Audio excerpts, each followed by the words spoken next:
আসসালামু আলাইকুম রহমতুল্লাহ বরকাত। আজকে আরেকটি বিষয় নিয়ে কথা বলতে চাই। বিদেশিরা নিয়ে কিছু কথা বলছে। বিএনপির এক নেত্রী, খারাপ একটা মহিলা, পাপিয়া। ও তো বাংলাদেশ সবাই জানে যে ও খারাপ, ও জামাইটাও খারাপ, হারুন রশিদ। ও বলছে বিদেশিরা বাড়ি ঘর বেচে বিদেশ জায়গায় টিয়া পয়সা কামা তার ফ্যামিলির জন্য, দেশের জন্য কোনো কিছু করে না। দেশের বিদেশিরা টাকা পয়সা কায় তোর ফ্যাটের মাঝে চর্বি হয়েছে। সুরের করে সুরেরা যত এমপি মন্ত্রী আছে সবার ছেলে মেয়েরা বিদেশ লেখাপড়া করা, দেশের টাকা বিদেশে চুরিরে ফাড়া। আর আমরা দেশের বাহির থেকে কামা হইরে দেশে ফাড়াই, ওরা দেশের থেকে টিয়া বিদেশে ফাড়া। সুরের করে সুরেরা আবার বিদেশিরা বুড়ের অধিকার, কিসের বুড়ের অধিকার দিত?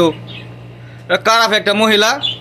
যত এমপি মন্ত্রী আছে, আওয়ামী লীগ কোন, বিএনপি কোন, জাতীয় পার্টি কোন, সবার ছেলে মেয়ে পরিবার সহকারে বিদেশ ঘর বাড়ি করে, দেশের থেকে টিয়া চুরিরে ফাড়া দেশের বাইরে।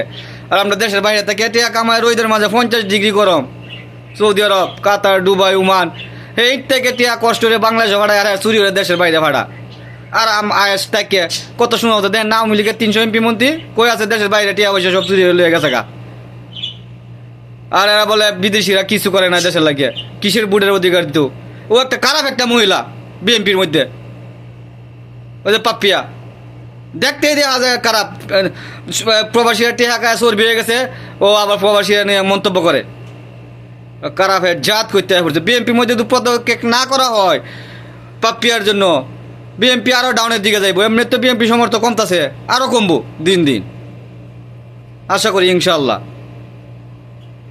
সালাম আলাইকুম।